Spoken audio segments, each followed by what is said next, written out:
Bismillahirrahmanirrahim. Hörmətli Quran sevənlər, hər biriniz Allahın salamı ilə salamlayıram. Esselamu aleykum və rahmetullah. Bizdən soruşulan məsələlərdən də biri Quran-ı Kərimi necə əzbərləmək haqqındadır.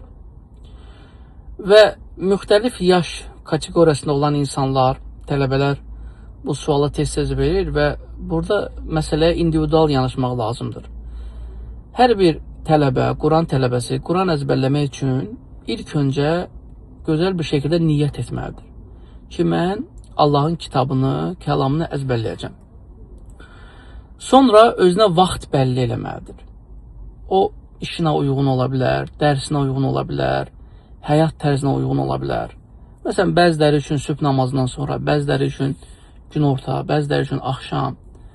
Amma ən gözəl, ən rahat vaxt sözsüz ki, sübh namazından sonradır. Və minimum 45 dəqiqə vaxt sərf etməlidir hər gün. Ondan sonra əzbər etmək istədiyin səhifəni götürüb o ayət, əgər kiçik ayətdirsə, məsələn, vəd-duhə bir ayət, vəl-leyli izə səcə, bu zaman həmin ayəti tək-tək əzbərləyirik.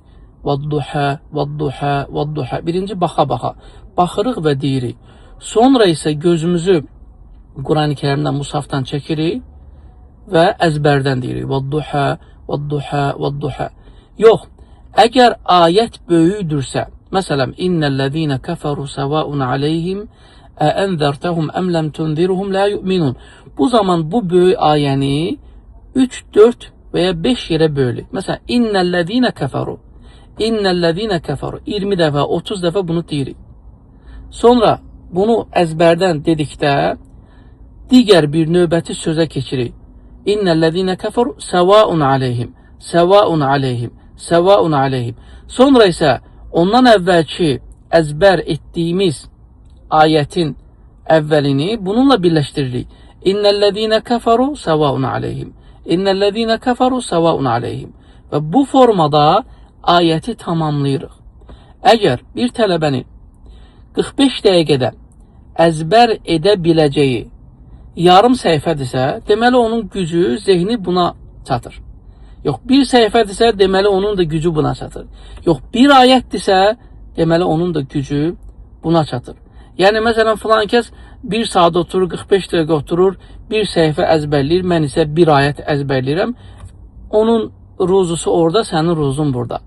Ona görə, yəni bu formada güclü olmaq və əzbərimizi bir vaxt ayırıb əzbər etmək lazımdır. Və ilk öncə sözsüz ki, dediyim kimi niyyətdir, gözəl, təmiz niyyətdir. Allahın kitabı mübarək bir kitabdır, yalnız gözəl niyyətli şəkildə qəbul olunur. Yəni, sən niyyətini düzəltməsən, səmimi olmasan Allahla, Allahın kitabını nə oxuyub, nə də əzbərləyə bilməzsən. Allah sizləri qorusun. Esselamu aleykum və rahmetullah.